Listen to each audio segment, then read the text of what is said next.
Assalamualaikum warahmatullahi wabarakatuh. Alhamdulillahirabbil alamin.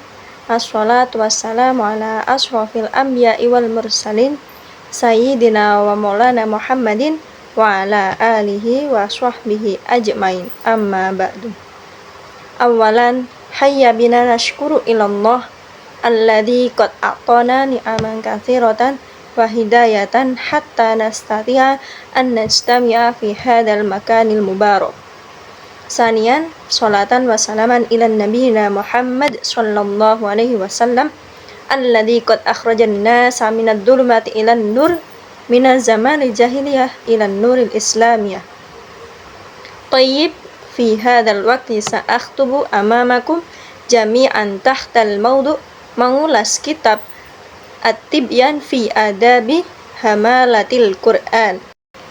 Dalam video kali ini saya akan membacakan catatan yang udah saya rangkum tadi. Nah, di sini kitab ini merupakan karya Imam Abu Zakaria Yahya bin Syaraf An-Nawawi pada tahun 631 Hijriah di Damaskus. Di samping gelar Al-Imam, beliau juga mendapat gelar Al-Hafiz, Al-Faqih, Al-Muhaddits, pembela as-sunnah, penentang bid'ah, pejuang ilmu-ilmu agama. Nama lengkapnya yaitu Abu Zakaria bin Syaraf bin Mari bin Hasan bin Husain bin Muhammad bin Jum'ah bin Hizam An-Nawawi Ad-Dimashqi. Jadi beliau ini dilahirkan di desa Nawa yang termasuk wilayah Hauran pada tahun 631 Hijriah. Nah, kakek tertuanya itu Hizam singgah di Golan menurut adat Arab. Kemudian tinggal di sana dan Allah Subhanahu wa taala memberikan keturunan yang banyak. Salah satu di antara adalah Imam Nawawi. Banyak orang yang terkemuka di sana yang melihat anak kecil memiliki kepandaian dan kecerdasan. Mereka menemui ayahnya dan memintanya agar memperhatikannya dengan lebih seksama. Ayahnya mendorong segi imam menghafalkan Al-Quran dan ilmu. Maka An-Nawawi memulai menghafal Al-Quran dan dididik oleh orang-orang terkemuka dengan pengorbanan harus meninggalkan masa bermain-mainnya karena si Imam Nawawi tadi harus menekuni Al-Quran dan menghafalkannya. Sebagian gurunya pernah melihat bahwa Imam Nawawi bersama anak-anak lain dan memintanya bermain bersama. Karena suatu terjadi ketika di antara mereka itu dia lari meninggalkan mereka sambil menangis karena merasa dipaksa. Dalam keadaan yang demikian itu dia tetap membaca Al-Quran. Nah, dari yang saya cari tadi, guru-guru Imam Nawawi yang itu Zainuddin bin Abdud Daim, Imaduddin bin Abdul Karim, Al-Harastani, Zainuddin Abul Baqqa, Khalid bin Yusuf Al-Maksidi An-Nabalusi, dan Jamaluddin Ibnu Asy-Syairafi, Taqiyuddin bin Abul Yusri, Syamsuddin bin Abu Umar. Nah, dia belajar fiqhul hadis pada Asy-Syaikh Al-Muhaqqiq Abu Ishaq Ibrahim bin Isa Al-Muradi Al-Andalusi. Nah, kemudian belajar fikih pada Al-Kamal Ishaq bin Ahmad bin Usman Al-Maghribi Al-Maqdisi, Samsuddin Abdurrahman bin Nuh dan Izzuddin Al-Arbili serta guru-guru lainnya. Jadi Imam Nawawi ini sangat tekun menuntut ilmu-ilmu agama, menyebarkan ilmu, beribadah, berzikir, sabar menjalani hidup yang amat sederhana dan berpakaian tanpa berlebihan.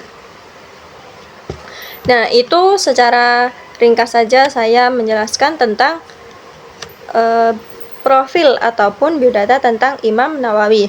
Selanjutnya, penulisan dalam kitab ini yaitu Imam Nawawi mengungkapkan pendapatnya dikuatkan dengan redaksi Al-Quran. Kemudian penyampaiannya dengan tema-tema.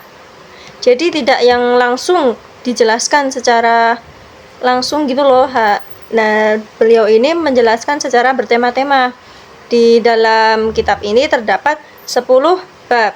Jadi dalam kitab At-Tibyan ini terdapat 10 bab yang membahas tentang adab dan etika terhadap Al-Quran. Inti ataupun poin-poin dalam kitab At-Tibyan fi adabi hamalatil Quran, yaitu yang pertama, keistimewaan Al-Quran. Poin yang kedua, keutamaan membaca dan mengkaji Al-Quran. Selanjutnya, kelebihan orang yang membaca Al-Quran, menghormati dan memuliakan golongan Al-Quran, kemudian panduan mengajar dan belajar Al-Quran, kemudian panduan menghafal Al-Quran, adab dan etika membaca Al-Quran, kemudian adab interaksi dengan Al-Quran, kemudian ada lagi ayat dan surat yang diutamakan membacanya pada waktu-waktu tertentu. Nah, ada nih yang terakhir yaitu riwayat penulisan mushaf Al-Quran.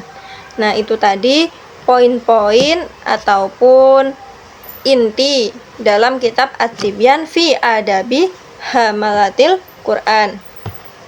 Selanjutnya, di dalam jumlah kitab karangannya ini tidak kurang dari 115 kitab yang meliputi bidang ilmu fikih, tauhid, tasawuf, tafsir, dan hadis. Di antara beberapa karya Imam Nawawi tadi, yang paling masterpiece itu yaitu kitab Arba'in Nawawi. Karya yang tersohor walaupun karyanya bukan yang paling masterpiece, tetapi kitab ini masih relevan konteks terutama di pondok-pondok tahfidz ataupun pondok salaf.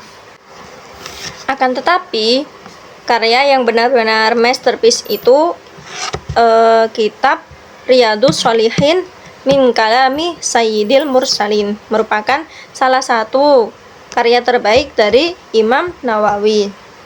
Nah, di kitab ini juga sangat bermanfaat.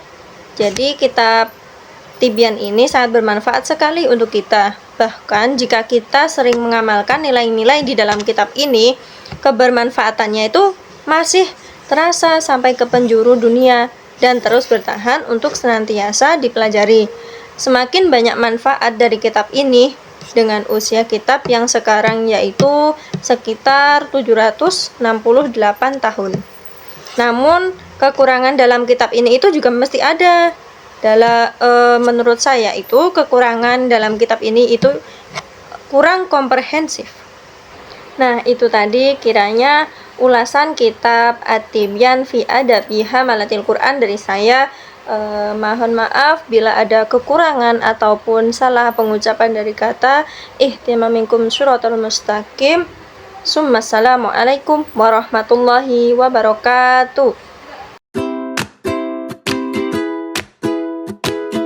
Thanks for watching. Please subscribe.